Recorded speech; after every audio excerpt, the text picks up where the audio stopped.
اعوذ باللہ من الشیطان الرجیم بسم اللہ الرحمن الرحیم۔ معزز سامعین اکرام، آج کا میرا دین اسلام کا مقدس موضوع ذوالقرنین اور یاجوج و ماجوج سے متعلق ہے۔ ذوالقرنین کا نام سکندر ہے۔ یہ حضرت خضر علیہ السلام کے خالہ زاد بھائی ہیں۔ حضرت خضر علیہ السلام ان کے وزیر اور جنگلوں میں علمبردار رہے ہیں۔ یہ حضرت سام بن نوح علیہ السلام کی اولاد میں سے ہیں اور یہ ایک بڑھیا کے اکلوتے فرزند ہیں۔ حضرت ابراہیم خلیل اللہ علیہ السلام کے دست حق پرست پر اسلام قبول کر کے مدتوں ان کی صحبت میں رہے اور حضرت ابراہیم خلیل اللہ علیہ السلام نے ان کو کچھ وصیتیں بھی فرمائی تھی۔ سکندر ذوالقرنین کیوں کہلائے؟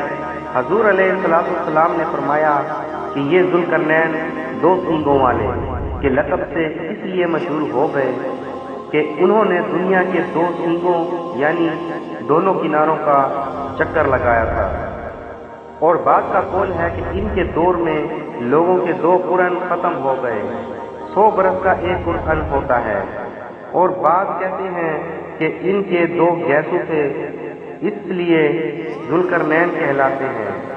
اللہ تعالیٰ نے ان کو تمام روئے زمین کی بادشاہی عطا فرمائی تھی۔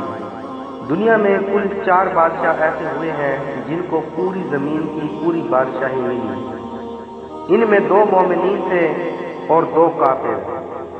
مومن تو حضرت سلیمان علیہ السلام اور ذوالقرنین ہیں، اور کافر ایک بخت نصر اور دوسرا نمرود ہے۔ اور تمام روئے زمین کے 1/5 بادشاہ اس امت میں ہونے والے ہیں جن کا اسم گرامی حضرت امام مہدی رضی اللہ تعالی عنہ ہے۔ قرآن شریف کے اندر ذوالقرنین کے 3 سفروں کا حال بیان ہوا ہے۔ پہلا سفر، حضرت ذوالقرنین نے قرآنی کتابوں میں پڑھا تھا کہ سام بن نوح علیہ السلام کی اولاد میں سے ایک شخص آب حیات کے چشمہ سے پانی پی لے گا تو اس کو موت نہ آئے گی۔ اس لیے حضرت ذوالقرنین نے مغرب کا سفر کیا۔ آپ کے ساتھ حضرت خضر علیہ السلام بھی تھے۔ وہ تو آب حیات کے چشمہ پر پہنچ گئے اور اس کا پانی بھی پی لیا، مگر حضرت ذوالقرنین کے مقدر میں نہیں تھا، وہ محروم رہ گئے۔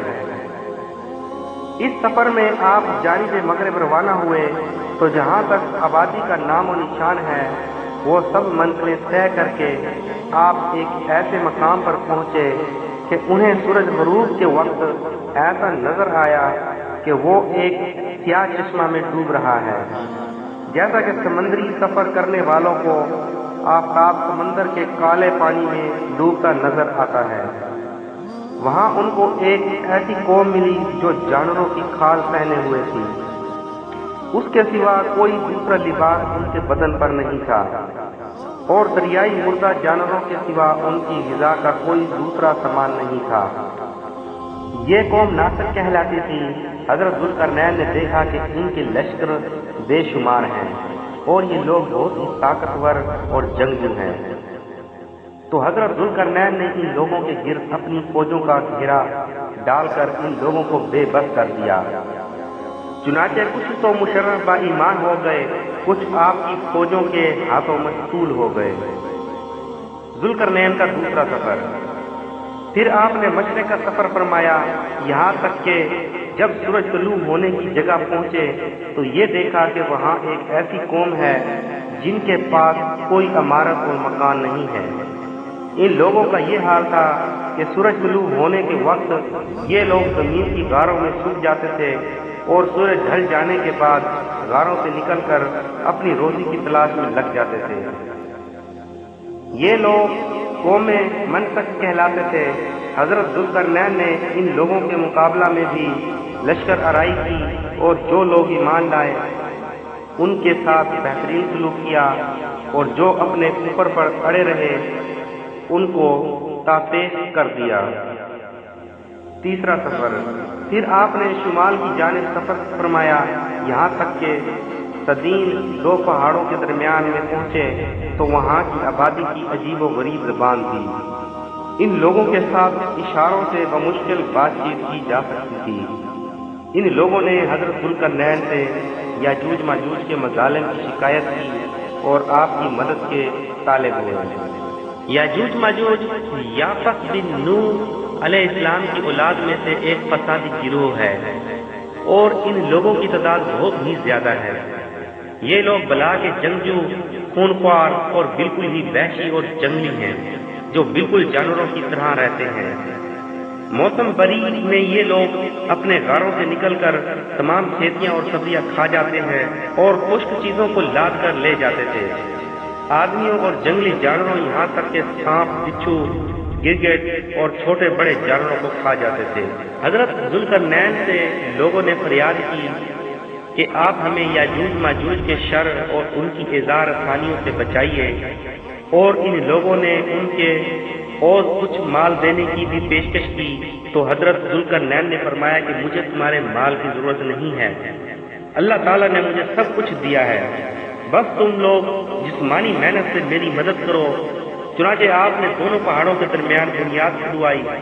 جب پانی نکل آیا تو اس پر پگھلائے تانبے کے گارے سے پتھر جمائے گئے اور لوہے کے تختے نیچے اوپر چن کر ان کے درمیان میں لکڑی اور کوئلہ بھروا دیا اور اس میں آگ لگوا دی۔ اس طرح یہ دیوار پہاڑ کی بلندی تک اونچی کر دی گئی اور دونوں پہاڑوں کے درمیان کوئی جگہ نہ چھوڑی گئی۔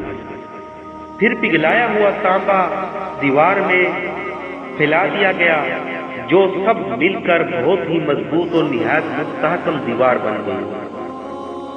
قرآن مجید کی سورہ قاف میں حتی اذا بلغ مغرب الشمس سے من امرنا یسرا پہلے سفر کا ذکر ہے، پھر ثم اتبع سبابا سے خبرا تک دوسرے سفر کا تذکرہ ہے، اور ثم اتبع سبابا سے وقانا وجہ ربی حقا تک تیسرے سفر کی روزاد بیان ہوئی ہے۔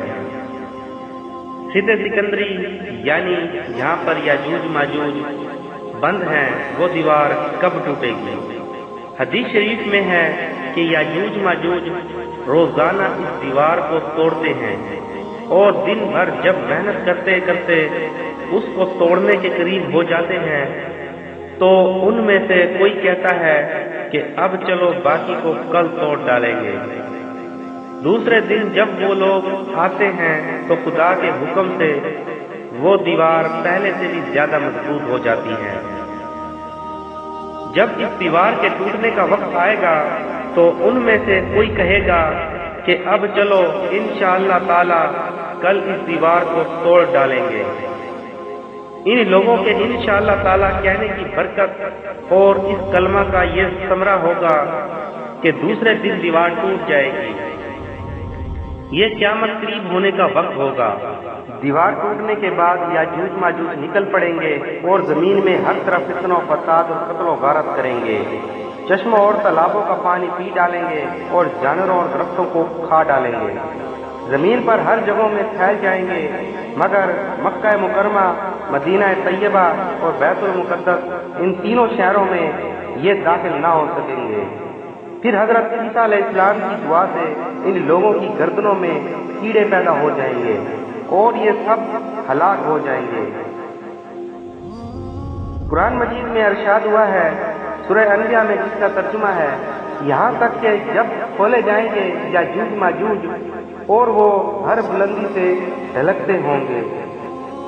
دعا ہے اللہ کریم ہم سب مسلمانوں کو اس واقعہ سے سبق حاصل کرنے کی توفیق نصیب فرمائے اور آخرت پر یقین رکھنے کی توفیق نصیب فرمائے اور ایمان کی سلامتی نصیب فرمائے۔ آمین۔ وما علینا الا البلاغ المبین۔ صدق اللہ العظیم۔